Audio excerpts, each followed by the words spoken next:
According to a statement from the Ghana Armed Forces, a tragedy occurred around 6:20 a.m. when an unexpected surge of applicants breached security protocols and forced their way through the gates ahead of the scheduled screening. The injured are receiving treatment at the 37 Military Hospital, where medical teams are working to stabilize their condition. The Ghana Armed Forces has extended its condolences to the families of the deceased and wished the injured a speedy recovery. Now, the statement signed by Captain Veronica Ajo-Ahin, Acting Director General of Public Relations, has assured the public the investigations are underway and further updates will be communicated soon. But let's glean more into that statement, and it says that the Ghana Armed Forces deeply regrets to inform the general public of a tragic stampede prior to the commencement of the 2025-2026 recruitment exercise today, November 12, 2025, at the El-Wak Sports Stadium in Accra.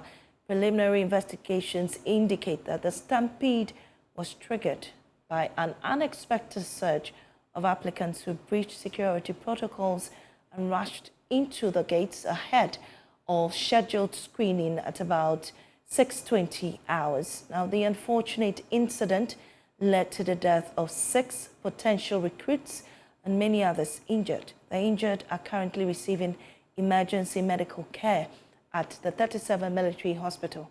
Ghana Armed Forces assures the general public that medical teams are working tirelessly to stabilize affected individuals. Meanwhile, arrangements are being made to notify the families of the deceased.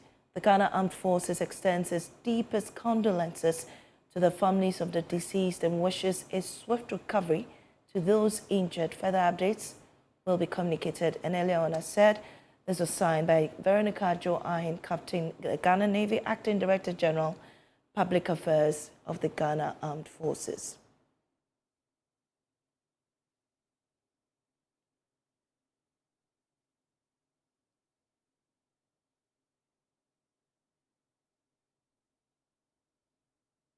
Well, let's go now to the phone lines now and speak to our reporter, Fatal Bayaga, who has been there observing the situation. Fatal, what are you picking up on this incident? Mami, so what we have at the moment is that, yes, some of the injured persons have been brought to the 37 Military Hospital. We also told that some 6 persons have died following this particular development. At the moment, the military will not allow us to go inside the emergency ward, but we're still trying to see if we can get inside and to be able to provide you with all the information you will need at this point. But, Mami, let me just give you a clue of what happened at the El-Wak Sports Stadium. Now, many of the applicants, thousands of them, besieged the sports stadium seeking to be enlisted into the military. And in fact, today we told that this is part of the documentation and body selection process. And according to some of the applicants, they were told to come today, but they got here, and then what they were told was that they should go back because it's been scheduled in batches, right? So many of them came with the anticipation that they will be able to go through the process today. But when they came, and many of them tried to rush into the sports stadium, that led to this particular stampede. And as I speak with you, Mami, the situation is still quite serious at the entrance of the sports stadium because many of the applicants still do not want to leave the place. They're not responding to or trying to abide by what the officials are telling them to leave and then come the next day to go through the process. So that's the situation, and it's been quite chaotic at the entrance of the El-Wak Sports Stadium, as many of the applicants are still forcing themselves to get into the sports stadium. So, Bayaga, exactly how is it being done, the process? Is it that the people are in queues and trying to, aside from the stampede that happened earlier today, how is the process going as we speak? So, in fact, inside, they are in queues. But outside, I think the situation happened outside when they tried to get into the sports stadium. Right. And outside, they seem to be disorderliness. No one is controlling the crowd properly outside. And many of them, in fact, would just move from behind and push to to get into the sports stadium. That's what is happening. So, if there were queues outside, they would have been able to manage the situation. But then the applicants are just stationed disorderly, and that is really making it very, very serious. And as I speak with you, Mami, it's still the situation, and the military officers are trying their best to control this situation, but it appears that the huge numbers are just too much for them to control. Well, you talk about queues. We anticipate that is as a result of the surge in the numbers that have come. Can you paint a picture how long these queues are? Mami, in fact, inside the sports stadium, I would say that is virtually full because of the huge numbers. And in fact, if you also look at those outside, I would say they are in their thousands. Many of them are stationed across. In fact, if you driving towards the El-Wak Sports Stadium, they've taken off the arrow, causing huge vehicular traffic because of the huge numbers. And in fact, some of the officers they tell me that the numbers that we've seen outside may even be more than those inside. And that is making it very difficult for the officers to be able to control numbers. The military officers are saying their numbers, but the huge numbers of applicants are just making it so difficult for them. But they're saying that they're still strategizing to see how they will be able to manage the huge numbers that have strong sports stadium. Well, stay with me, Bayaga. I know earlier on you've been speaking to the Greater Accra Regional Minister. Let's hear what she said. That you can see that there's a lot of pressure here. We are trying to avoid any casualty. In as much as I'm concerned, we don't want to hear anything, regarding any casualty in the region. I'm here to protect them. I'm here to make sure that everybody is attended to. We also expect the youth to listen to us. When I interviewed the officers, they said, I asked them, why is it that everybody is here? And they said some were told to be here on Friday, others were told to come here on Thursday, but they are all here. And today they are only attending to the army, the Ghana Army. Tomorrow they will attend to the Navy, and then goes on Friday. This exercise is going to last for 1 week. And so everybody will be attended to. So also let's advise the youth, and so that they can go home and come back tomorrow so that they can be attended to. But what I'm seeing here, my dear, I'm afraid. Honestly speaking, I'm afraid. There were speculations of death and other injuries. Based on what you've seen so far, have you seen anything like that? No, I've not heard anything of that sort. I just came, but what I just witnessed, they were all rushing into. There can be a stampede, and that is what we want to avoid. Are you getting me? Your parents are there waiting for you to come back with a good news, only for them to hear that there's a casualty. No, that wouldn't serve. It wouldn't sound well. So we only advise them, like I said, their text messages. I've asked them to check their text messages and make sure if it's Friday, you've been asked to come back on Friday. Go and come back on Friday. If it's tomorrow, go and come back tomorrow. It's as simple as that. And so that the officers can also attend. When you enter inside, my dear, you see the number of people there. I'm not sure everybody can be attended to today. Are you getting me? So they should understand the officers, go home and come back tomorrow. The last before you go, do you think that there are better ways to handle this situation so that we wouldn't experience some of the things that you just spoke about? And yeah, this is attitude, because this, as far as I'm concerned, like I said, you were told to come on Friday. What are you doing here today?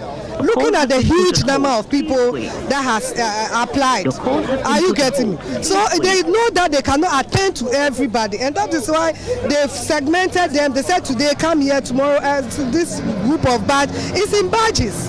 This recruitment is in badges, and it's going to last for 1 week. And so trust me, within this 1 week, everybody will be attended. But if you rush and you go there, you are being disqualified, are you going to blame the officers? What about decentralizing it into districts? Oh yes, that is why it has been done. This exercise is not only here. There are some going on in Takrady as I'm speaking to you now.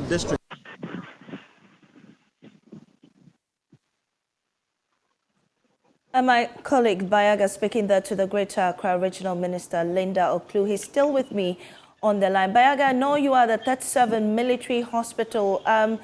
Paint a picture for us. Have you sighted any officials there? What is the situation as we speak?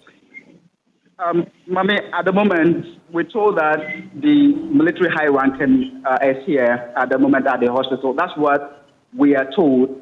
But we try to get in. The officers will not allow us inside at the moment. But we're told that as we speak, the injured persons, some of them are in here, and also those who have been confirmed that are currently at the morgue. That's what we can report at the moment. So we are still trying to see if we can get the opportunity to get into the emergency ward or the premises of the hospital, so that we can give you all the details in relation to this particular incident, Mami. Right. Also, at the El-Wak Sports Stadium, did you get the opportunity to speak to some of the recruits who are coming in following the incident that happened earlier on? Absolutely, Mami. I spoke with a number of them who have been expressing frustration at the moment. They say that, in fact, they came here as early as 1 a.m. I even spoke with an individual who told me that he was here last night to sleep at the sports stadium, but he woke up and because of the huge numbers, in fact, he said that he did not have the strength to be able to get into the sports stadium, so he had to station outside, and it's been despair, it's been frustration for him. He's trying to get in, but it's been very difficult. So that's the situation. Many of them are clearly not happy with the process. They say that they were told to come today, but they got here and they were told to, come the next day and all of that. That they say is a kind of information that is confusing them at the moment, and they're calling for intervention. Right, Bayaga, thank you there for that update. We'll keep coming to you for the very latest. And if you just joined us on Joy News, the sad information of a tragic stampede that happened earlier at the El-Wak Stadium at about 6:20 hours this morning. According to the Ghana Armed Forces, 6 persons are reported dead after a stampede there during the recruitment exercise by the Ghana Armed Forces. We're still trying to get more information about that incident, but the Ghana Armed Forces have since started investigating the cause of the incident. We just spoke there to our reporter who's been following the situation and has told us that high-ranking officials from the Ghana Armed Forces are stationed there at the 37 military hospital, where the deceased have been taken to the morgue, admitted to the morgue, and also the injured are being taken care of there, where some of them have been stabilized as we speak. We've also been hearing from the Greater Accra Regional Minister, who had been telling us how frustrated the process has since been, and also that the situation isn't the best. Many recruits, thousands, reaching into the thousands, queuing just to have access to the El-Wak Sports Stadium, where the process to recruit them into the Ghana Armed Forces is ongoing. It is not clear whether the process is still continuing or whether that will be put on hold in the moment. But as we speak now, the situation is not good. The queues are so long, we understand some go as far as the American embassy. Thousands of people looking for jobs there. We've heard earlier from the Greater Accra Regional Minister who was there today, earlier in the day, to monitor the situation, and it looks like it will be difficult for the officials of the Ghana Armed Forces to control the crowd that is trying to get jobs in the Ghana Armed Forces, specifically the military. And so we're still trying to get through to them. Already there's been a statement that has been released by the Ghana Armed Forces, consolidating with the family of the deceased. They've also admitted the poor situation that happened. They have reported about the 6 that have been confirmed dead as at this morning, and saying that the unfortunate incident was as a result of the stampede this morning. People trying their way into the stadium to go through the process of recruitment, and the sad situation there. And they've extended their deepest condolences to the families of the deceased and have wished a speedy, swift recovery to those who have been injured. They are currently at the 37 military hospital receiving treatment for that incident that happened earlier on. We're still trying to get more details. As we know, the military officers, they are also trying to ensure that the situation is brought under control. And as we speak, at least 6 people are confirmed dead during that incident. Well, we go back to our reporter, Fatal Bayaga, who is there monitoring the situation for us. Fatal, what's the latest? Yes, so, Mami, we are we're just around the hospital, and what we're taking at the moment is that the president is heading to the hospital at the moment following this tragic incident. So we're monitoring all the developments. We're told that the situation is still quite tense at the El-Wak Sports Stadium, and in fact that led to what we're witnessing at the moment. The huge numbers that have thronged the stadium is what is causing the situation right now. And in fact, the military officers are unable to adequately control the huge numbers at the moment because of their limited number. But we are outside the hospital monitoring the situation. The president, I'm told, will be here in the next few minutes following this development. Mami, we also told that some of the military high-ranking officials are already at the hospital. The dead bodies, the 6 individuals who have been confirmed dead, are at the 37 military hospital morgue. We also told that some individuals are going through treatment at the moment. It's quite a very tense afternoon here at the El-Wak Sports Stadium, which is just a few meters from the 37 military hospital. Today, many of the applicants came with a hope of being enlisted into the Ghana Armed Forces, but it has turned very, very unfortunate with some of them losing their lives in the process. A lot of them still, remain, unperturbed. In fact, if I may put it that way, because despite what we're witnessing today, they are still not trying to relent. They are fighting hard to get into the premises of the sports stadium, saying that the unemployment situation in the country is quite rife. They do not have an option, and they think that this is one of the best ways that they can get themselves into the Ghana Armed Forces. So that's been the situation here at the El-Wak Sports Stadium and also at the 37 Military Hospital. The President of the Republic of Ghana, John Dramani Mahama, we told in the next few minutes would be arriving at the hospital. The high-ranking officials of the military themselves, I am told they are already here. And Mami, in the next few minutes, will give you all those very interesting details about this unfortunate development here at the El-Wak Sports Stadium and also, at the 37 Military Hospital. Mami, I also spoke to some parents who, in fact, were clearly devastated. I spoke with a woman who said that she had a call that her son, was suffering some injury inside, complaining of his leg.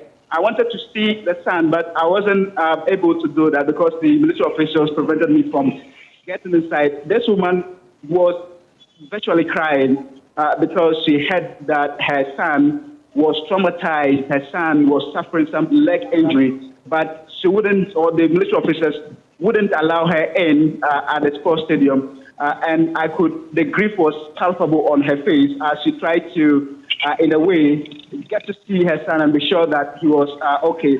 And, for her case, I would say that it's a bit better because some other parents at the moment would have to let tears flow down or roll down their cheeks because they've lost their sons who were trying their best to get enlisted into the military in order to, in a way, address or, helping, supporting them if they were enlisted into the Ghana Armed Forces. And I spoke with the minister, the regional minister, Linda Oklu, before coming on air, and basically she refuted, claims or speculations that these individuals had died. And saying that she was here in the morning, she never heard of anything like that. But it's just quite unfortunate that we now get into witness this at the moment. I also asked the minister, isn't it because of the high rate of unemployment that is leading to some of these things that we are witnessing at the moment? She said that the NDC government has been doing a lot in the last few months trying to address the unemployment situation. So, in fact, she wouldn't say that it's because of unemployment. That is why many of these young people are thronging the sports stadium at the moment. So that's been the situation here, and we're still going to take you through all the developments happening here at the El-Wak Sports Stadium and also at the 37 Military Hospital, where the Commander-in-Chief of the Ghana Armed Forces himself, President John Dramani Mahama, we're told that would be heading to the hospital, specifically the emergency unit, just to appreciate firsthand what is happening here today, because, yes, many people woke up with the anticipation that, yes, they're going to be enlisted into the military, and that's quite unfortunate that it's 10 different at this point. So, Mami, I am still going to be giving you all the details in relation to this. And let me just tell you about the situation that many of these individuals are going through. So they were told that they should leave today and come back tomorrow. In fact, they said that it's going to be done in a week time. So the process will complete in a week time. But these individuals say that some of them have traveled long distances to this place, and they fear that if they go back, they may not get transport to be able to come back to the El-Wak Sports Stadium to go through the process. Some of them say that even if they go back, it may be difficult for them. Maybe when they come back the next time, they may not get the opportunity to be enlisted or to go through the process. One of them, who was clearly not happy, he said that the officers asked him to come on Saturday, and he fears that if he comes on Saturday, what about if they do not come to screen them? Then it means that it will be very difficult for him. And that is simply the reason why he is so, stationed outside at the moment, just to, in a way, get God's favor to be enlisted into the military. It's a perennial issue that has been happening almost every year, where individuals mount or besiege various places across the country just to be enlisted into the military and other security agencies. But this year, it appears the situation has turned very, very, unfortunate, and we are reporting deaths of some 6 of them this very afternoon. And I'm told the president will be coming to the 37 Military Hospital in the next few minutes.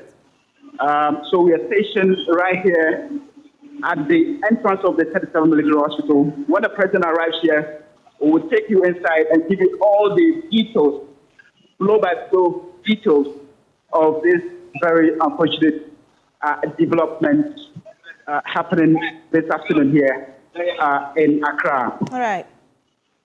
Right. So that is Fatal Bayaga, my colleague there, following that story at the 37 Military Hospital there. Currently, that's where he is, where 6 persons reported there have been admitted at the morgue in the hospital, and several others receiving treatment. We're also hearing that the president is headed towards the 37 Military Hospital to ascertain the situation for himself. Meanwhile, parents are also streaming into the hospital to find out whether their children are all right. Some parents are already grieving over the loss of their children, others too saddened by the injuries of their children that they're hearing currently. The Ghana Armed Forces has since released a statement confirming the incident. They've also said that they are investigating it. Also, they have extended their condolences to the bereaved families, even though they're still establishing contact to the families to inform them of their deceased relatives.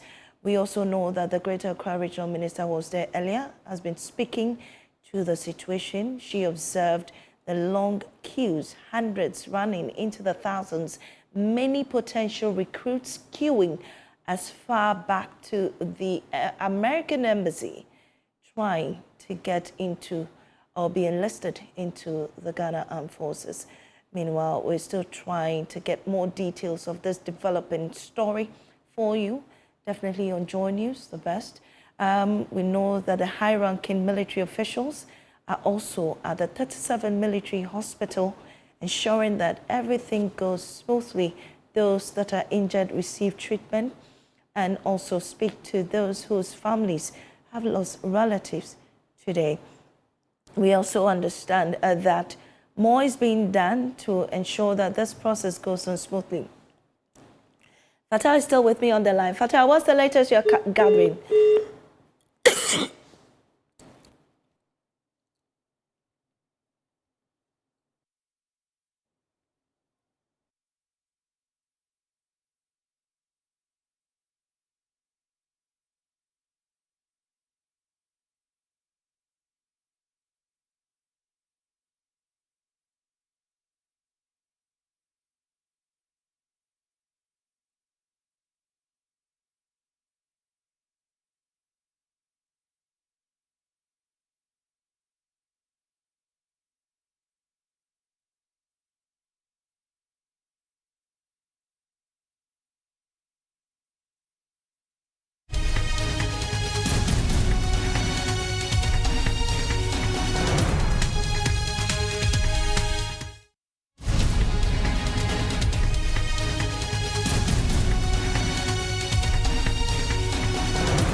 Jonas.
Sorry. 1 week. It will continue until 1 week.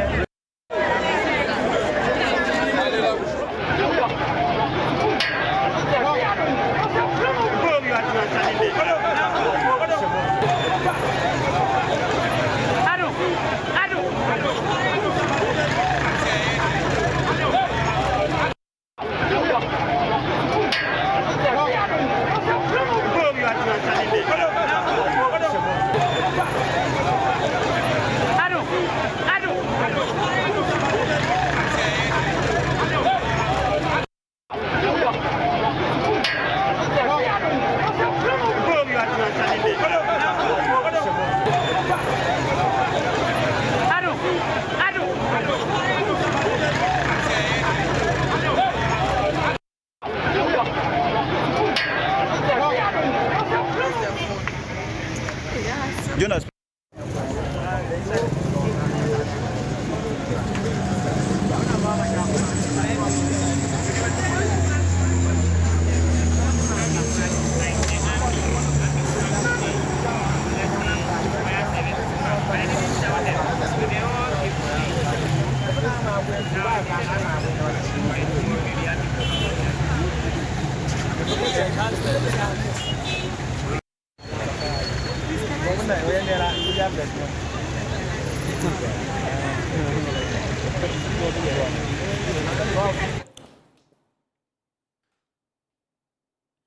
Let's bring back our reporter Fatal Bayaga, who is at the 37 Military Hospital. Bayaga, has the president reached the 37 Military Hospital yet?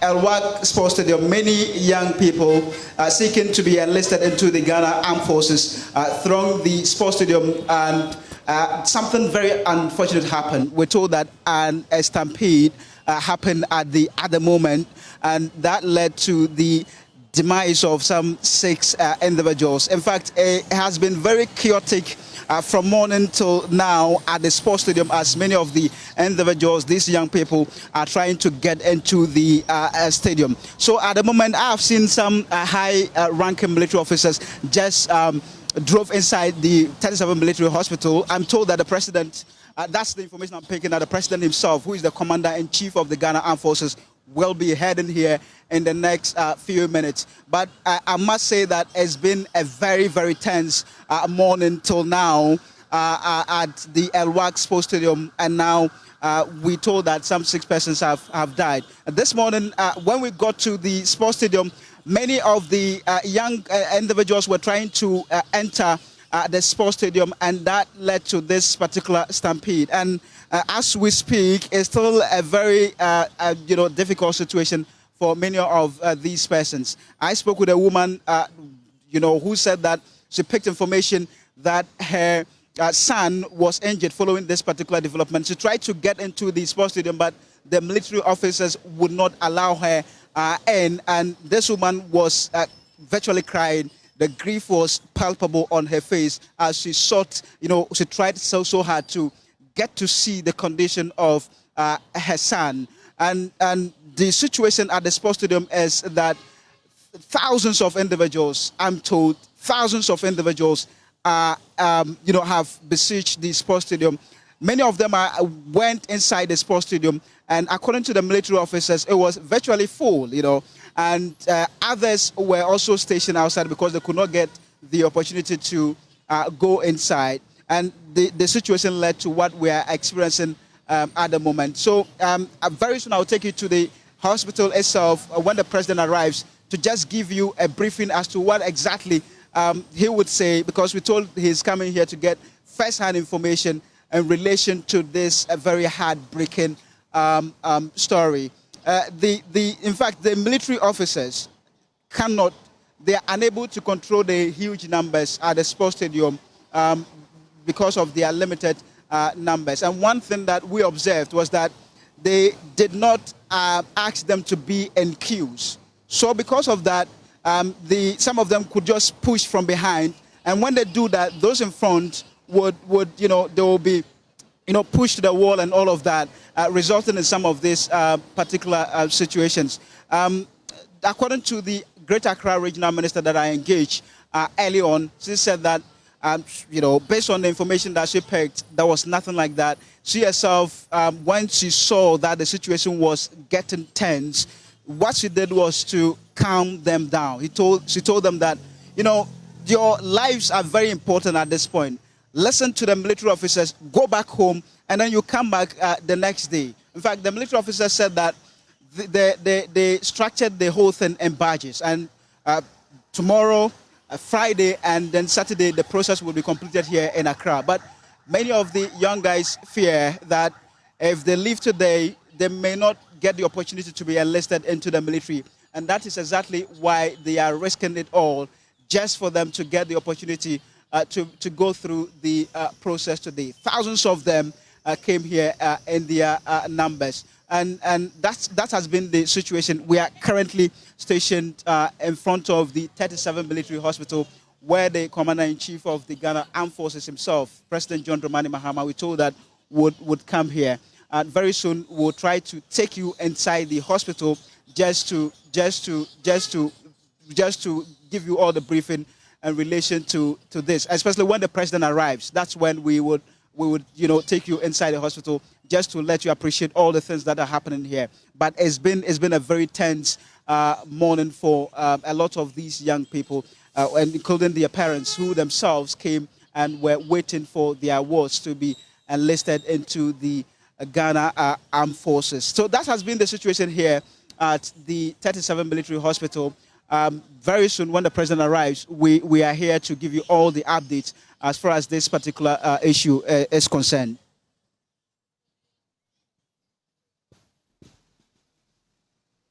Well, that was Fatal Bayaga giving us updates from the 37 military hospital.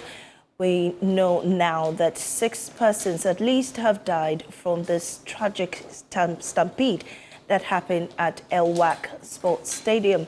Well, what we know now is that the president is headed to the 37 military hospital. We do not know yet if he's got in there, but definitely we'll be bringing you the latest when he gets there to the 37 military hospital. As we speak to you, high-ranking officials are currently there from the military, ensuring that those that are injured receive treatment, and those also communicating with family members who have lost relatives, that have come this morning. And then also the issue about unemployment. Currently, what are the numbers? Unemployment rate, it begs the question, how many people are supposed to be enlisted in the Ghana Armed Forces? In fact, how many men are in the Ghana Armed Forces as we speak? These are critical questions that we're seeking to get answers to. But in the meantime, joining me in studio is head of our research desk, Kofi Ajay. Is going to take us through the numbers, break it down for us. Really, what is the fundamental issue that is leading to so many numbers queuing at the El-Wak Sports Stadium to be enlisted into the Ghana Armed Forces? Very, very, very sad news there this afternoon. But we hope. We go now to Kofi Ajay. He's joined me in the studio now. Kofi, it's a very sad afternoon. Yeah. It wasn't the news that we were expecting, but really it begs the question about the unemployment situation in the country as about now. There are thousands that have queued just to be enlisted, but really how many of these people will be enlisted into the Ghana Armed Forces? What are the current figures that we have? How many are expected to be drafted into the armed forces? Miss, you speak about thousands gathering at the El-Wak looking to be recruited into the army, but in fact, our unemployment, especially youth unemployment, is running into millions. Oh. And in fact, that's what we're going to analyze. But in terms of the armed forces, the workforce, remember when we had the Z9 helicopter crash and we were all talking about response time, the CDS put it out that, well, if you look at the country at the moment and the workforce of the Ghana Armed Forces, it looks like they are a bit stretched at the moment because you have pockets of, conflicts around the country, and they have to have troops almost everywhere. There are troops who are currently, outside of the country and all of that. Yeah. That in itself painted a picture of the workforce of the Ghana Armed Forces. And as a result of that, the president gave the clearance that they were going to recruit about 12,000 men into the armed forces. And we've been trying to check the recruitment in the last decade. Remember, in the last decade, we had about 2 IMF programs, and one of the IMF programs brought about some, restrictions on recruitment into the public service and all of that. Right. And the army was one of them. And so if you look at from 2010 till now, the average recruitment into the armed forces, based on the data that we have checked, is around 1,200. That's the average. And if you compare the average to the number that was put out, 12,000 people hoping to be recruited or enlisted, that tells you the reason why people are rushing there, because the number is out there. Right. 12,000. The government is telling you that, well, we are targeting 12,000 people. And what we know per the target versus the actual is that almost all the time, the actual is a bit higher than the target. So people feel that now they have a chance to be enlisted. Exactly. Because this 12,000, is it going to be taken at once or spread over a certain period? Well, the information we have is that there will be recruitment this year, and that was a number that was put out by the government. And everybody is hoping that they could get into this 12,000 cohort, or this 12,000 that the government has put out.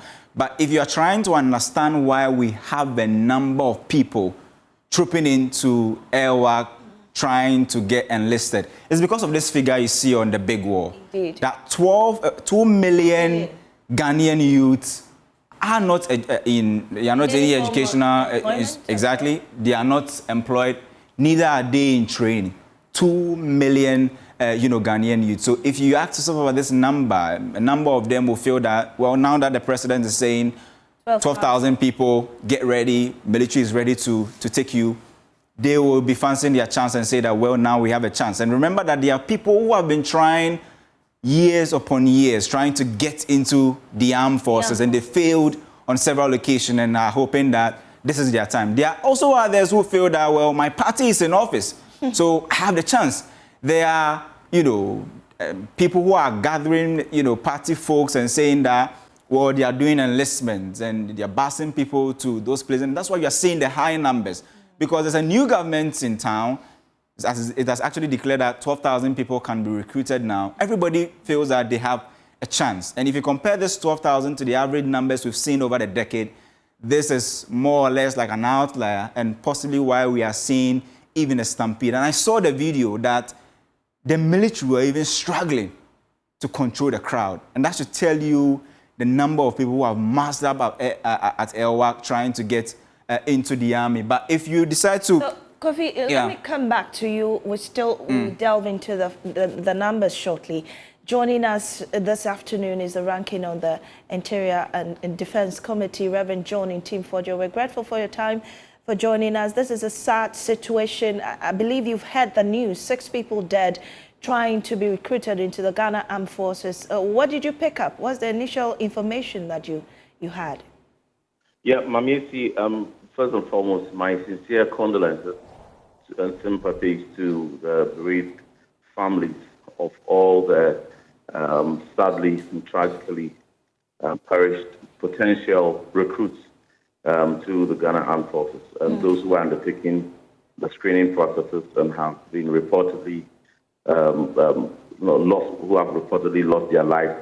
So far, the death toll has risen to 12, and so many are fighting for their lives in very critical conditions, receiving emergency care. Did you say the number of deaths have risen to 12? Yes, according to the report I've just received, the death toll has risen to 12. That's so serious. From the 6 initially reported in the morning, sadly, it has risen to 12. And we are praying that we do not see, further rise. This is most unfortunate. We are demanding that the process be halted immediately. Lives are more important. The entire screening process must be halted immediately, must be suspended immediately. Let us prioritize lives. And as we halt it, we need to get back to the table and review the entire scheduling, the entire processes, how many people were scheduled for a day, and vis-a-vis, the crowd, vis-a-vis the control mechanisms put in place. No one should just give an excuse that there's a surge in applications and for which there must be a stampede situation for people to perish. So we immediately must halt the process. Full investigation has to be undertaken to establish the facts, and reviews have to be put into the process for us to be able to save lives. If we need to be able to look at scheduling the optimum number of potential recruits to be scheduled a day, we have to look at that.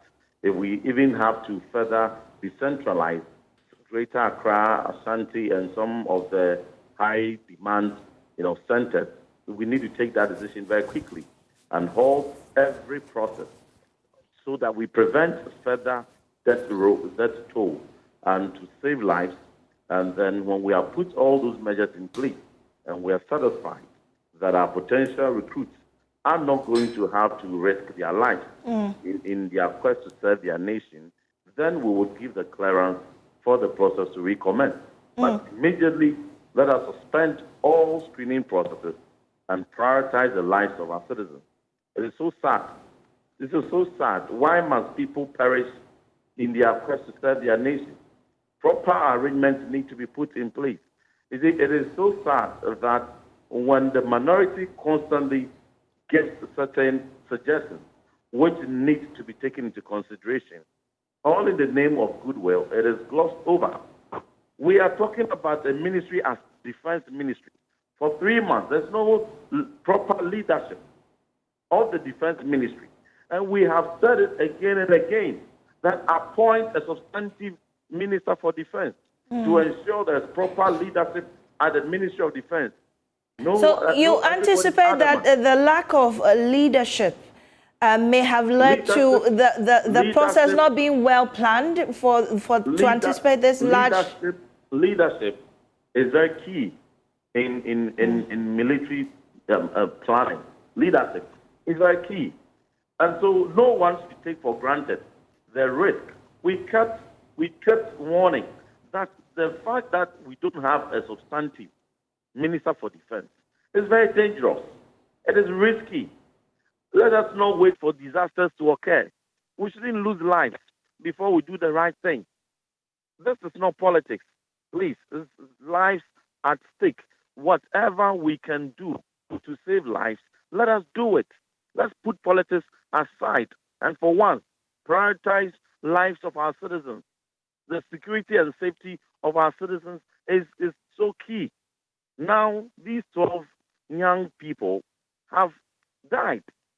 They are looking for their families, going through the appropriate channels to contact them. Their families will hear. Now every parent whose child went into screening at El-Wak will be up in arms. We are urgent calm. Your people should not risk dying just because they are recruited. This is not the first time we are having recruitment in this country. So please, let us halt the whole process. Let us go back to the table and let us rethink this whole scheduling and then put proper measures and scheduling in place to have optimum crowd control, to have optimum number of people to come in, then even have sufficient time to also educate the public and appeal to them, the potential recruits, before we recommence the process, so that everyone will cooperate until such a time when they have been informed of their particular schedule before they turn up for their own safety. We need time to sort all these things out. So we are appealing that if the government is minded to the call of the minority caucus, they should halt the entire screening process. Let's save lives first, and let us replan, put proper measures in place. Then we can recall. Well, Honorable, so you put out there that there's an issue with the leadership situation in the Ghana Armed Forces because there's no substantive minister. It's been taken care of by the Minister of Finance. However, I know that the Chief of Defense Staff overlooks issues or matters in the Ghana Armed Forces. Couldn't that have helped? It will be premature for anyone to point fingers at individuals. What we are saying is leadership matters. And that is the reason why in the security architecture of this country, at the helm or at the leadership of defense, there's a minister in charge. All other supporting high-rank officials play their role creditably to support the minister. And so no one should be quick to point accusing fingers at any official. But the fact remains that if you have the defense ministry vacant for 3 months, and then when calls are made for substantive appointment, the response is there's an acting minister in charge who doubles as the finance minister. The finance minister is busy thinking about the budget he's going to present to Parliament tomorrow. He is so busy with it. Minister of Finance is not an easy portfolio. It's a very complex portfolio. It is a very comprehensive, one of the largest portfolios in any country, in any economy. And so if you have appointed a finance minister as an acting defense minister, knowing very well the workload, the daunting workload already on him, overwhelming workload on him, and expect that there will be proper leadership exercised upon a huge, another equally complex and sensitive ministry as the Ministry of Defense, then you will be disingenuous and you will not be faithful to your people. So let's put politics aside and let us put the right architecture in place. So, and then But that is something that has to be done. But immediately today, the process has to be halted. That is unfortunate. No one must politicize this, but we must save lives first. Let's halt it. Let's get back to the table and let's review the entire process. And if there are some, I understand, and I know that prior to this there was some decentralization efforts. But if the data, according to the demand, is indicating that in some particular centers or rates there is surge in demand, we need to replan even before we commence and ensure that they are scheduled in a way that is optimal. The public is engaged to cooperate according to the scheduling, and then we can now come back. So for the sake of life that will have to be saved, let us halt this process and put in the right measures, and let us support the Ghana Armed Forces in this trying moment. Right. Do we know, do you know, have information, any information about the current state of those who are injured, whether the president has got into the hospital yet? I'm not aware of that, but we are keenly following and monitoring any development that comes up. We will be more than excited to share.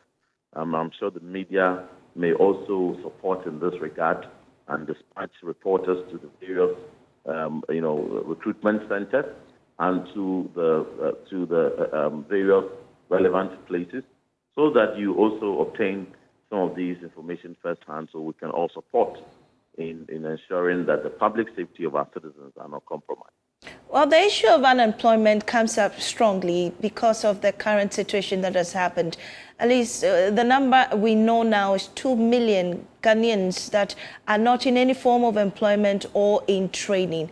The government put out that they're wanting to recruit about 12,000 into the Ghana Armed Forces. These numbers that come up, that has put so much pressure on the Ghana Armed Forces. How do we tackle the issue of unemployment?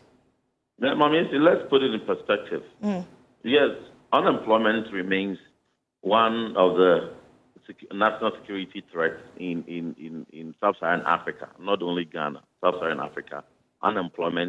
Youth unemployment remains one of the highest security threats. That said, it is a systemic issue that has to be dealt with. So no one is disputing that. Again, yes, the plan is to recruit 12,000 soldiers into the Ghana Armed Forces in the next 4 years. So it is expected that the plan for this year, my understanding, is targeting to recruit 4,000 soldiers for this particular exercise. It's targeting 4,000 recruitment.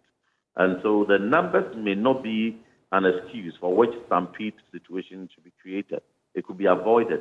Even if you are recruiting 20,000 at a go, there is a way to go about it in a way that the scheduling will be spread out and in a way that will even identify by data the hotspots, the highly subscribed, the overly subscribed centers, and for proper plans to be put in place to avoid stampede. So the stampede situation should not arise because of the number of recruits potentially to be recruited. You can even decide that you're recruiting 5,000 or 2,000, but the demand could even rise. But it all depends on how you manage the scheduling. And so let's go into it. This is just preliminary observations. When we halt the exercise and investigate fully, we will have very constructive further suggestions to make into the process to prevent loss of life going forward. Grateful for your time. Defense and Interior Committee ranking member, Reverend John Intimfojo there. And Kofi J is still with me in studio. Kofi, we're talking about the numbers. You heard there what the minister said, 2 million, 12,000 into the Ghana Armed Forces. You've already said that. How many now? The situation is become tense. He's calling for a halt of the situation. One more, do we know? Well, in this situation, nobody wants to gamble because In fact, if you look at the numbers, 12,000 in a span of 4 years, 4,000 each year, everybody wants to make sure that they succeed on their first attempt. It's more or less like a geometric distribution. Everybody wants to have the first success. So the first attempt, everybody wants to have a taste of what their recruitment would look like. And possibly that's why we may have the numbers. But I agree with the ranking when he says that things must be controlled. And you look at the Defense Ministry, for instance, this is a ministry that has been without a substantive minister for about... a certain period. Absolutely, about 3 months. Since the helicopter crash, August. So let's say about 3 months, that ministry has not had a substantive minister. And the person who's supposed to come into the caretaker role is one that is manning the most, sought after, aspect of the country, which is the economy. And he has a budget to present tomorrow. And that in itself is also a big factor that we need to look at. But if you look at the unemployment numbers, in terms of general youth unemployment rates, in terms of those who are not in training or not in any form of, training or employment, you can see the number hovering around 18.2%. I mean, if you sample 10 youths in Ghana currently, you can say that 2 out of the 10 are not employed, neither are they in school, any form of education or training. That is a big national security threat. And if you look at the national security, strategy document, it puts unemployment rates as one of the key threats to the country's, national security or security. And if you look at the numbers that we are seeing today at El-Wak, it tells you where we are as a country in terms of the unemployment situation. We've had a taste of it real time today, and we've seen the number of people who want to get something done, who want to get their hands busy, who want to go into, officialdom in terms of employment and all of that. And this is the first time we are having such big exercise. Such huge numbers. Absolutely. I've monitored some of these exercises, and I have never ever seen such huge numbers outside the El-Wak Stadium, trying to get their way into the Ghana Armed Forces. It's quite, a sight to behold at this time. And it tells you the situation, really. It paints a picture practically that we are all seeing today. Yeah. And what we're hoping is that the president, will take a decision from this. But let's go through the slides, find out what more is there. Well, in terms of, the slide will actually give you a trend analysis, and you see the gender mix, right? The gender mix is also one big, factor. If you look at the unemployment rate scattered across the length and breadth of the country, the regional distribution, I am not surprised that this happened in the Greater Accra region, El-Wak to be specific, because just look at the numbers. Ashanti region comes nowhere close to even the Greater Accra region in terms of youth who are not employed, not in training, not in any form of education. And you can see the Greater Accra region, more than 500,000 youths are in this neat structure, which we call not in employment, education, or training. And you can see that big variance between even the top 5 in the country. And so you look at this number and you see why El-Wak was a big hotspot, because that in itself is in the capital. It's also close to the military base. People want to be at the right place and get through the right channel. So everybody would want to go through the whole process at El-Wak, where they believe that is the most legitimate place, because that's really close to Bemakam. It's close to the Ministry of Defense. It's close to so many military. Close to source. Absolutely, I'm close to source. That in itself will have a very high subscription rate for El-Wak, and this number explains why the Greater Accra region has become a key hotspot. But if I'm not privy to the gender mix of the 6 or the maybe 12 who have been confirmed dead, right? But I will not be surprised if a number of them are female, right? In this situation, you all know, those who are actually vulnerable in such a situation. And if you could have seen the unemployment numbers, you see how the female side is also rising. It used to be predominant amongst males in terms of youth unemployment or those who are not in any form of training or education. But that in itself, in terms of the regional distribution we showed you, it tells you why El-Wak has become a hotspot, and then also the Greater Accra region becoming a big player in this whole thing. Everybody wants to come to the Greater Accra region, and in terms of the unemployment, you saw it there, big outlier in the And the first distribution. visuals we're getting from within the 37 military hospital, we understand that there'll be a press conference from the hospital. You can see in your shot high-ranking government officials. Yeah, I see the CDS, right? Yes, I see the finance minister who's supposed to be the caretaker minister. I see the deputy defense minister, Broja Jemfi, and then there's also as well, Felix, and some media men. We'll be bringing you the very latest from the 37 military hospital as we get that feed.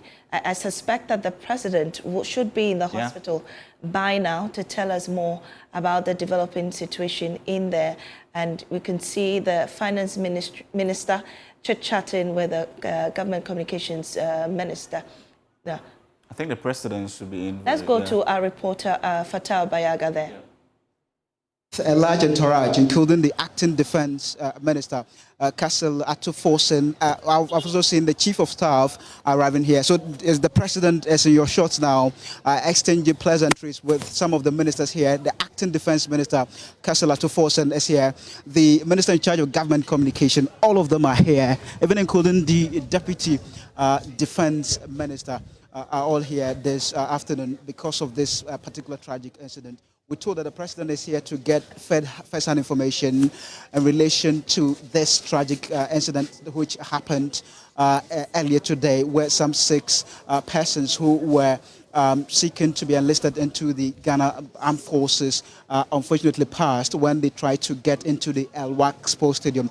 The president is here with a large entourage this very afternoon. He's currently having a conversation with the officers here. I'm sure after taking or getting that briefing, that would inform the president what to do next. But the situation this morning was very tense because, and even what we're picking up is that some of these applicants tried to scale the wall into the premises of the sports stadium, which unfortunately led to this very tragic development.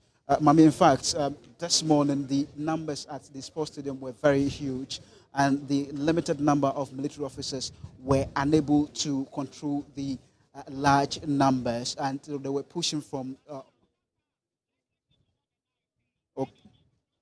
All right.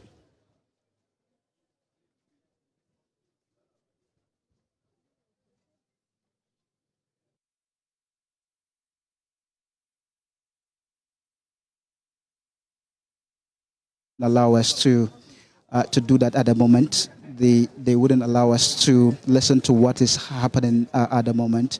But the president is clearly having an interaction with some of the officers here. The deputy defense minister is telling the president what he has heard, because he was here early on before the president. The acting defense minister himself, Kasalato Forsen, is also here, and all of them are having a conversation at the moment. It looks like the president is getting a briefing from them, and that would inform him what he should do next. We're trying to let you hear some of the interactions that are currently happening, but the security officials here wouldn't allow that to happen. But the president is clearly listening to some of the things that are being said at the moment.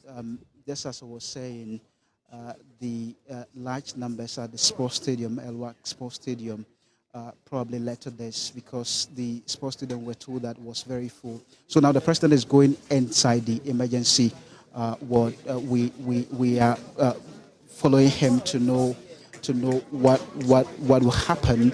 But the president is clearly going to see some of those who were injured as far as this process was concerned. So they wouldn't allow us in the emergency ward. They wouldn't allow us in, but the president went in with the acting defense minister, Kasalato Forsen, the deputy defense minister, and also the minister in charge of government communication. I also saw the chief of staff, Julius Debra. All of them are here this afternoon because it's a very tragic incident where some 6 persons died today because they were trying to, go through the documentation and body selection process in order to be enlisted into the Ghana Armed Forces. But it's just quite unfortunate that they lost their lives at the moment. And some of the applicants that I have been speaking with, in fact, told me that there was breach in communication because they were all told to come today. Meanwhile, it was really done in batches. So when all of them got here, those who were fortunate to enter the premises of the stadium went through the process, and many of them who were stranded outside had no option but to leave, because that was the information given to them, that they wouldn't be able to go through the process and that they should come back the next day or maybe on Friday or Saturday to go through the process.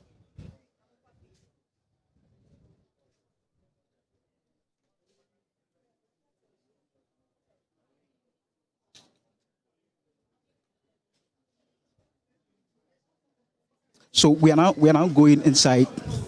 We're now going inside the emergency ward. We are going inside the emergency ward. This is Joy News. Please, this is Joy News. I'm the reporter. Yes. So they wouldn't allow us in. They had called us, but what we're hearing now is that they wouldn't allow us in at the moment. We wanted to get in to know what is happening inside, the interaction between the president and some of those injured as far as this development is concerned. So we're still, stationed here.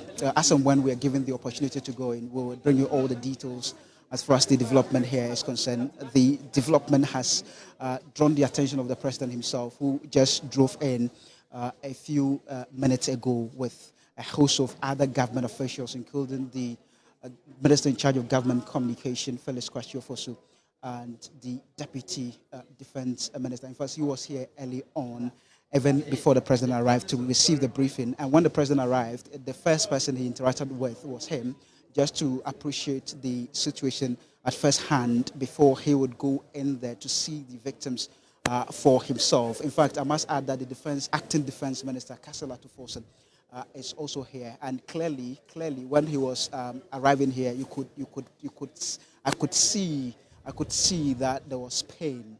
The pain was palpable on his face as he arrived here, just to appreciate what is happening here.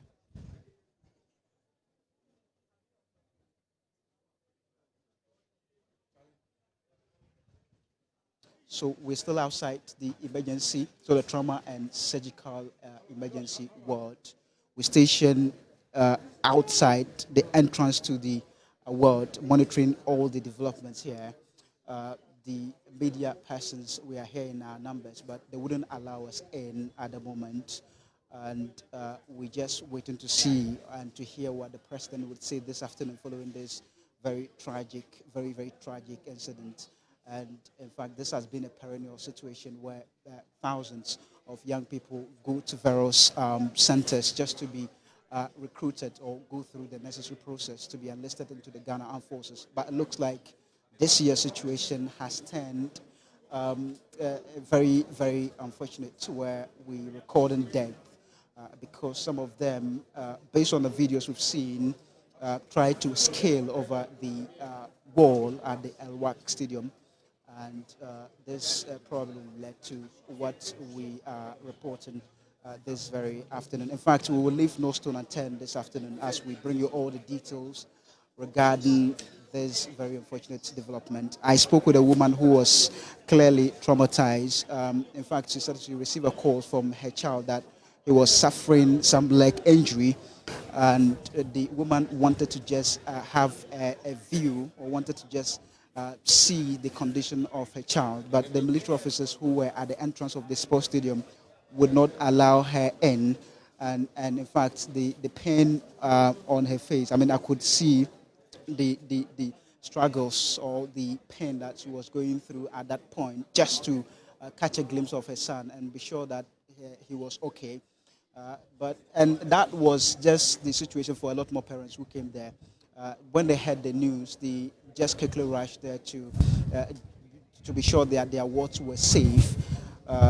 but the military officers who were there wouldn't allow them in the sports stadium, and they were virtually traumatized at that point. And this is what we are reporting this afternoon, that 6 persons have been confirmed dead, whilst others 2 are injured, and they are all at the 37 military hospital. The dead persons have been sent to the military hospital morgue. So over there are the first shots in the 37 military emergency center. We just saw that the president coming in and getting briefing from military and then hospital staff about the current situation there. The media personnel weren't allowed to enter except for Ghana television, and so we are unable to bring you visuals or shots from within the wards to at least let our viewers know what's exactly going on. But Kofi, you're with me here, and this is the situation happening currently. We're all expecting to know what's happening to those that have been admitted at the 37 military hospitals. Quite a tragic day today as well. And interestingly, the helicopter crash was on a Wednesday as well.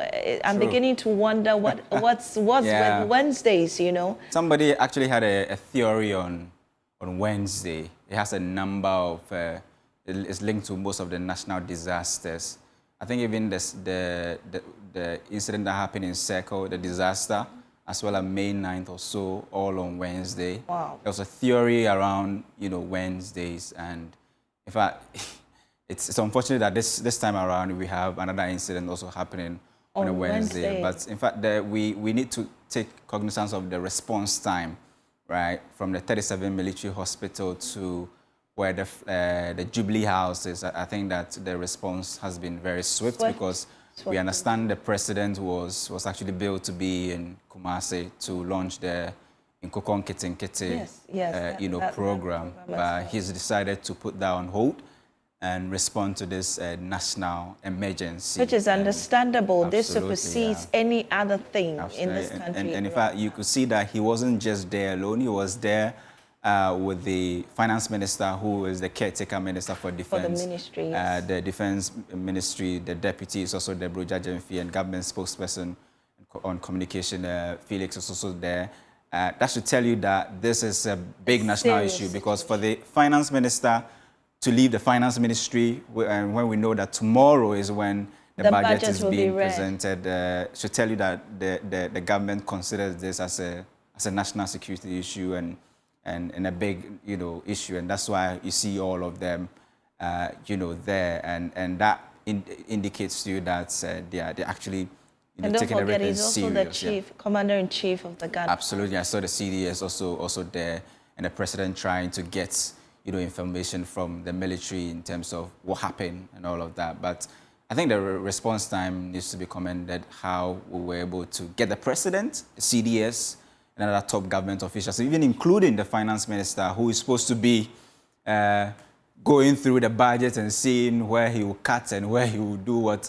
He's also there trying to make sure that everything is under control. Well, while we wait for that press conference later, the 37 military hospital will go back there and get the very latest. Let's get back to the unemployment rate and do more on these visuals. I really want to understand. Yeah. But in fact, we are trying to understand what could actually cause some of these issues. We are telling the story behind this incident, right? And the stampede that we saw didn't just happen in a vacuum, because we are very skyrocketing unemployment numbers, and we told you the 2 million youth who are currently not employed, not in any form of education or training. And that in itself is a big national security threat. And so if there's an announcement that there's going to be some recruitment, which is about 12,000 people within a span of 4 years, I mean, every year is going to take about 4,000 people. And per the data that we have checked, on average, this is the highest in terms of military recruitment in a certain fiscal year within the last 10 years. To tell you why people are rushing to the place and all of that. But also, if you look at the general unemployment numbers, not just the youth unemployment that is rising, but generally unemployment numbers are also rising. So those who fall outside the youth bracket are also struggling. Remember that the communication minister and then also Dafia Makor were making a point that even the the cutoff age for military recruitment should be extended from the 25 to 35 for people to be able to get in. Yeah, more people. That should tell you, if you look at both the lower and the upper part of the bracket, you have a number of people who are sitting home either idle or looking for opportunities. You can see that youth unemployment, in terms of general unemployment itself, is somewhere around 14.7%, and that is very, very high if you compare that to our peers and even across, the world. And so, if you look at some of these numbers, you don't just look at them in isolation. You try and connect the dots and try and see what the story behind, the numbers. And that in itself is giving us a certain vivid explanation. And we saw the youth unemployment numbers for Greater Accra region alone, more than 500,000 people. And we did the top 5 regions, and you can't even compare the Ashanti region to the Greater Accra region. And that in itself is also a big story, telling us why maybe some of the stampede we are seeing today actually happened. What's interesting is what could have also pushed the numbers that high for Greater Accra. And I'm thinking of migration from other regions into the Greater Accra region, especially from the northern part of the country coming in, and also from other areas, and they come and they domicile in the Greater Accra region because there's the perception that life is better here in the Greater Accra region. It's not just a perception. People have seen, they have evidence, and they've seen people who have come to the Greater Accra region, or have come to the capital and have made it. So everybody wants to come take to the Greater Accra region. And not just even people moving from other parts of the country to the capital, but you also have other West African neighbors now also leaving their countries to come into Ghana. Come to Ghana, right? For better, especially absolutely, there is stability in terms of the political landscape like and all of that. Yeah, people are moving in. Yes. And that in itself is also putting a lot of pressure on the capital. But for me, I think that the fact that the National Security Strategy document puts youth unemployment or general unemployment as a key threat to the security of the country explains why, when this happened, the president decided that he wants to be there. He has to be there because this is an issue that affects national security. Indeed. And the person who all of this is actually given to in terms of control and all of that is the president. That's why he has to be there. And he is there with the finance minister. I don't know if they will try and consider, maybe calling off this recruitment exercise and go back to the drawing board. Member in the exactly, and try and maybe do the allocation again of the leadership. Exactly, in terms of those allocating, prospective recruits to different centers, trying to make sure that you don't have a number of people on a certain day to actually, contain the crowd. Because we've seen the numbers, and that should tell you that we are likely to see this next year when government opens the door. Exactly, when the government opens the door for another recruitment. That also brings into focus decentralizing the process. Yeah. So that it makes it easier for the Ghana Armed Forces themselves. Because really, if the major event is happening in the Greater Accra region, and those numbers are coming in and they can't control this, it's time to decentralize the process. In fact, there's some level of decentralization, but it is not really decentralized, right? Yes. So I believe that if you have over 260 district assemblies, why should you, crumble everybody to the capital to actually do recruitment? The district assemblies are there that can help you do this screening, but it also has to do with cost, right? So there are constraints, and in optimization studies, if you have constraint, what you do is that you assess the situation and you choose the best situation that will help you minimize costs, right? Resources. And resources, very, very important. And so in our quest to minimize costs, and we begin to employ some of these things in terms of centralization. Even when we say we have decentralized, it's just a subset of centralization. And I was making a point about the youth unemployment rate and the fact that I will not be surprised if the data is released and a number of these 12 people are female, because you can see the unemployment rate for female. We'll come back to very, that very female unemployment. Let's go back to 37. Yeah. Hold on. Calm down. The person will go this way. Good out. So the minister in charge of government communication is going.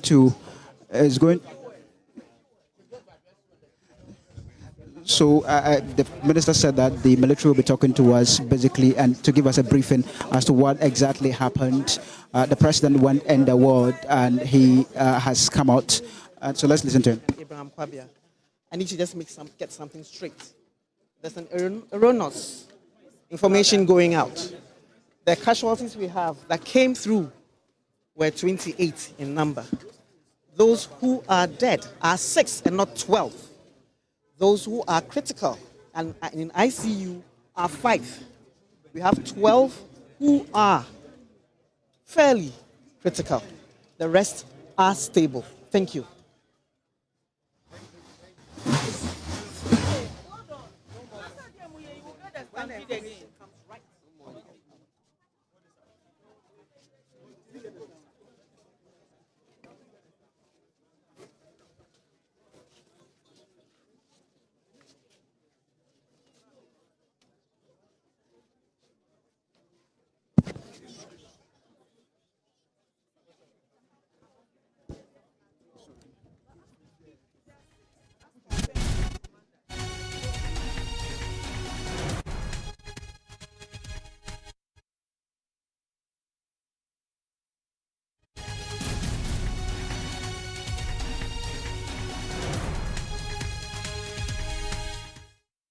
Military Hospital just give us a briefing as to what happened, and she was refuting claims that people were saying that 28 people were involved in this case, but she said that some 12 persons are, injured at the moment, and they are at the hospital. We're trying to get a word from the minister in charge of government communication, but he wouldn't talk to us at the moment.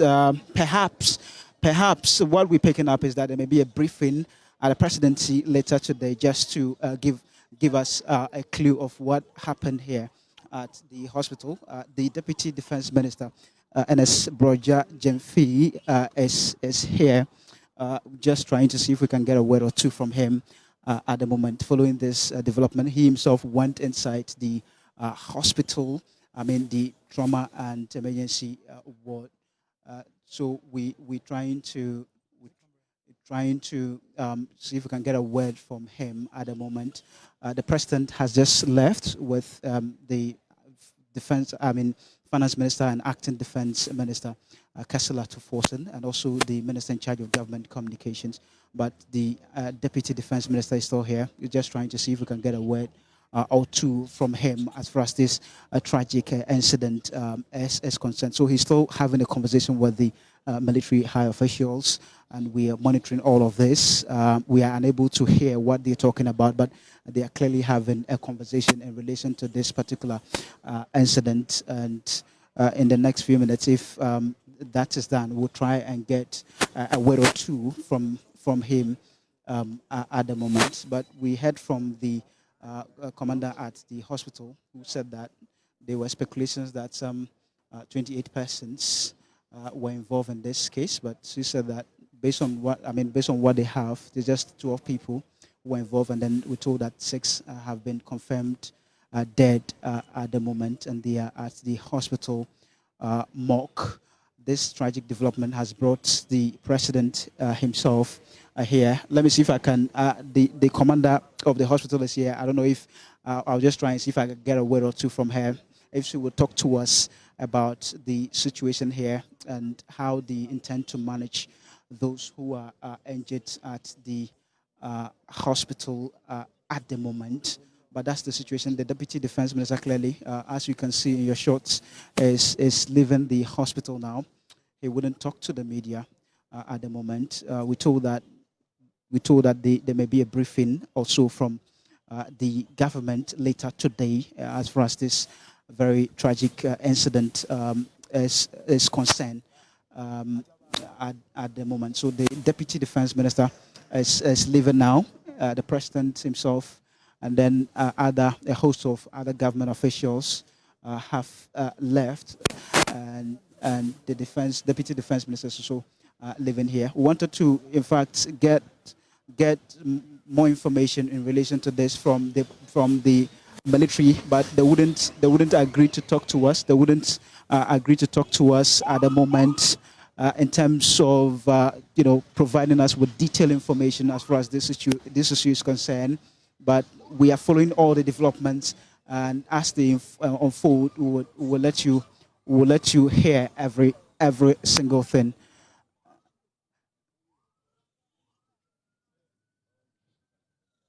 So the military said that they wouldn't give us any other information at the moment. But clearly, as you can see, the government officials are living here at the moment after going into the ward to, just get first-hand information as far as this development is concerned.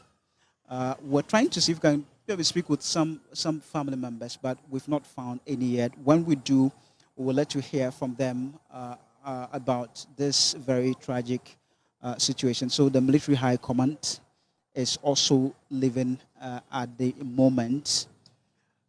They also living at the moment, and they said they wouldn't give us any other information. What they told us is what they have. Maybe we'll get to hear the other details as to whether they will put on hold this process or not.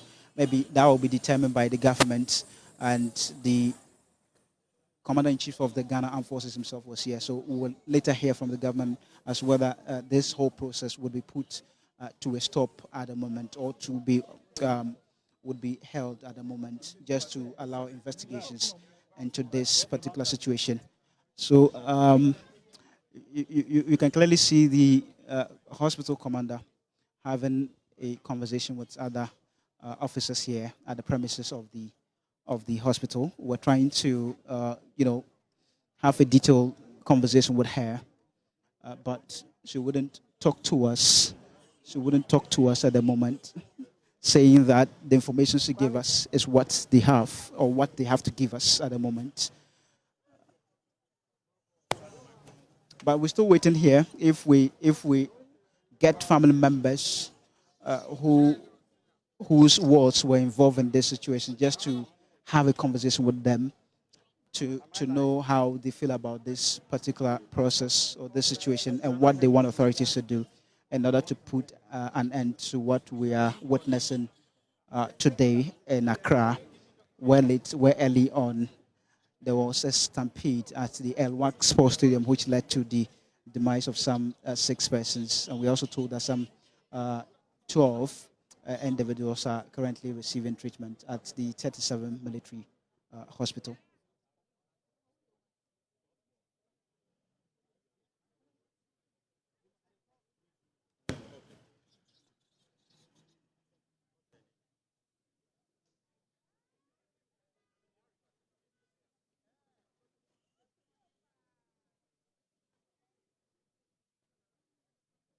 A lot more people are still gathered here at the hospital, witnessing the situation for themselves. The witness, the president arrived, and the witness, the president leaving. And many of the media persons here hungry for information, but it looks like it's been very scanty because the military would not want to address would not want to give us. Well, the latest we're getting from the military hospital, well, they are telling us that the number of people who are dead are not 12, but 6.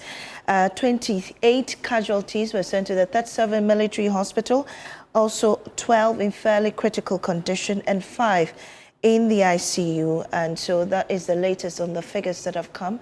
We're yet to hear from the president on the issue. But now let's go on the phone lines and speak to security consultant Richard Kumado, who is joining us on this situation. We're grateful for your time. What's your initial reaction to this situation?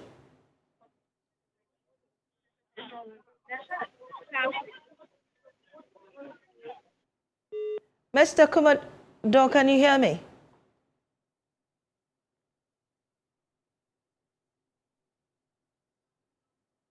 Unfortunately, we are unable to get through to Richard Kumado.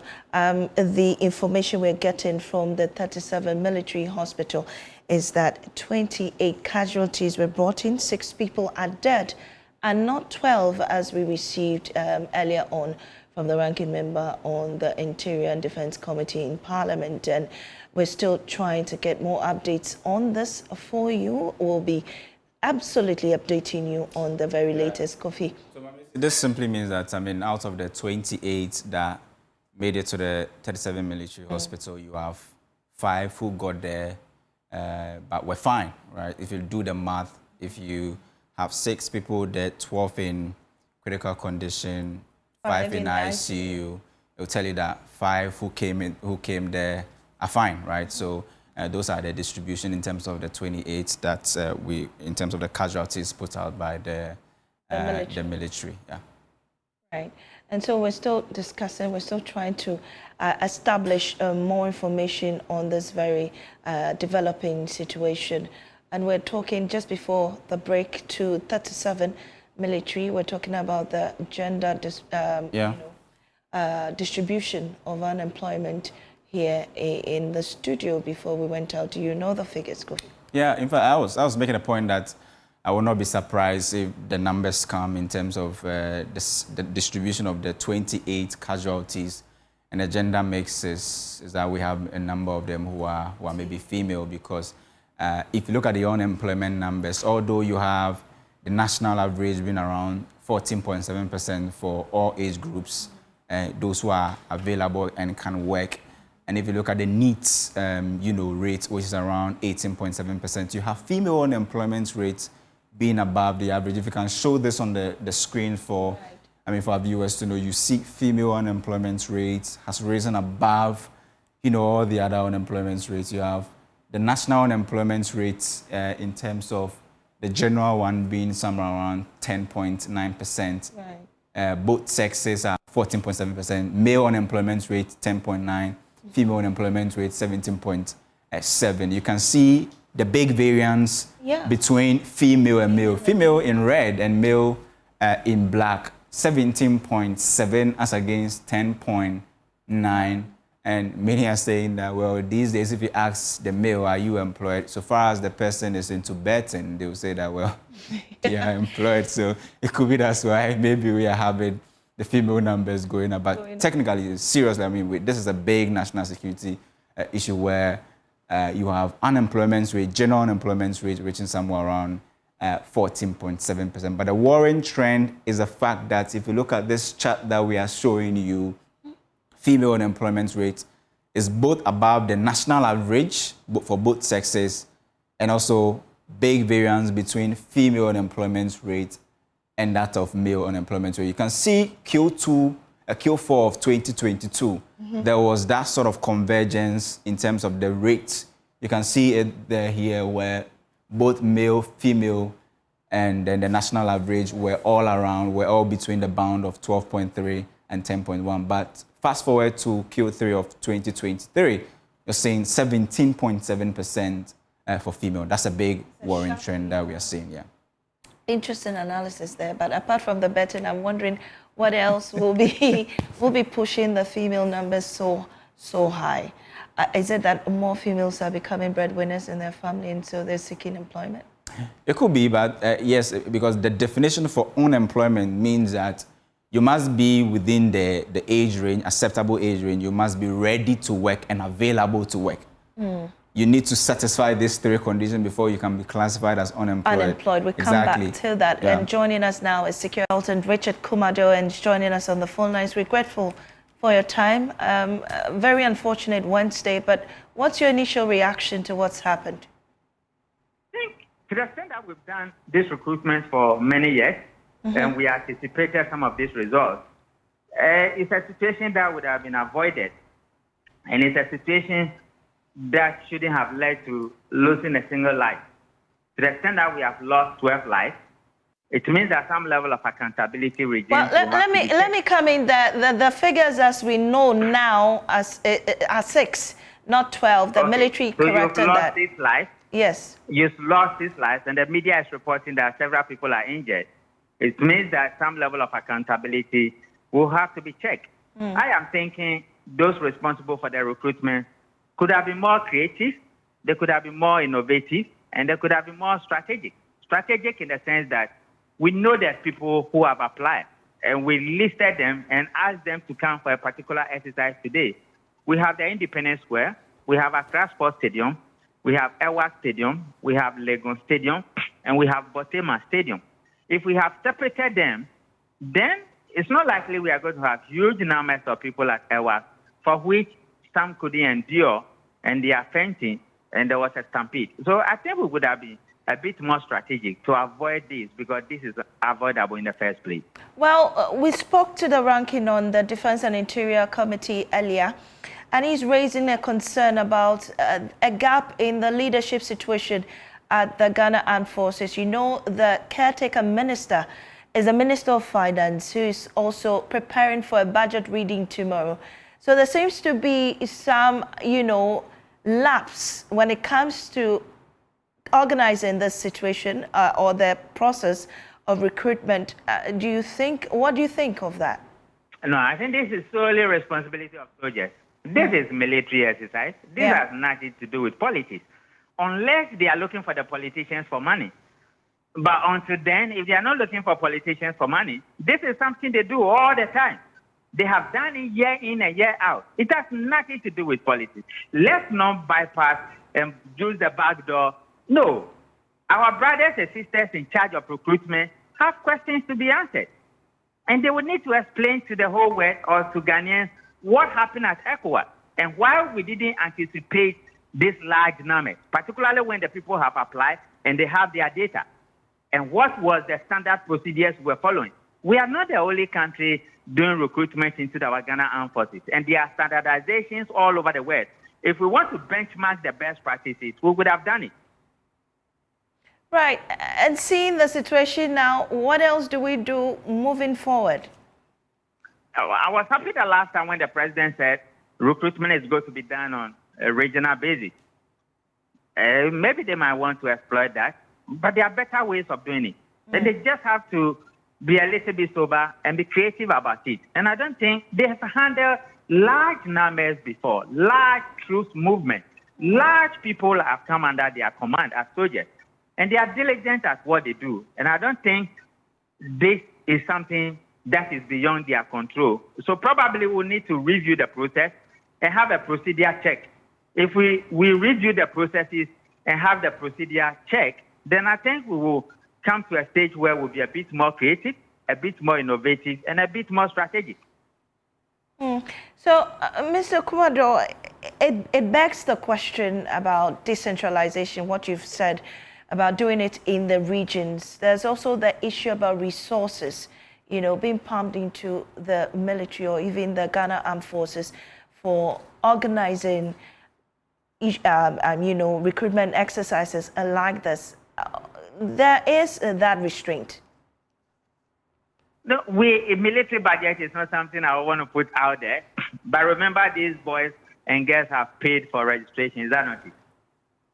Well, they have bought forms. We don't know whether that is adequate enough to take over. And how much does it cost to buy a form? Multiply it by the total number of people you are seeing. Then you can juxtapose that with how much it costs to do the very recruitment process, this particular stage, because there are various stages in it. This particular stage, you can juxtapose how much comes in and how much we are using in doing this particular one. And knowing that the Army is a statutory agency, government would have made provision for this. So with government provision, together with the money that came in from the people who bought the form as part of the registration, I don't think money should be a problem here. We just had a procedure failure. We just have a process that we need to review. And I believe once we have done that, we'll be fine. 1st of November, people who want to join the BNI wrote an aptitude test. Were you aware? How many people were aware? When I was joining the BNI many years ago, it has always been so. So if the Army will want to benchmark some of the best practices, they can benchmark the BNI and benchmark the way the British Army does their recruitment, and we'll be fine. But I'm saying that to the extent that we have done it over and over again, registering 6 people who died and several others injured, there has to be questions and there has to be a review as quickly as possible. And this begs the question about how to deal with the unemployment situation that currently faces us as a country. At least 2 million Ghanaians are not employed, they're not in training, they're not in education, which poses a serious security threat. Definitely, I agree. But the army is not the only place you can serve your nation. And if these young people are willing and putting themselves out there to serve their nation, there's a better way of recruiting them. And there's a better way of giving them opportunity to do so. And there are better ways of going through the process. That is the bone of contention here. And that's exactly what we are talking about. So, yeah, the army is one, the police is two, prison, fire, the BNI, immigration, custom, the GRA. These are all National Security Council institutions. And there are various ways of serving your nation. And if some people decide to choose the army, please, let's offer a very convenient and a conducive environment for people to walk through the process. Nobody is saying that lower the standards and make it a bit more watery for people to just walk over, because this is the army we are talking about.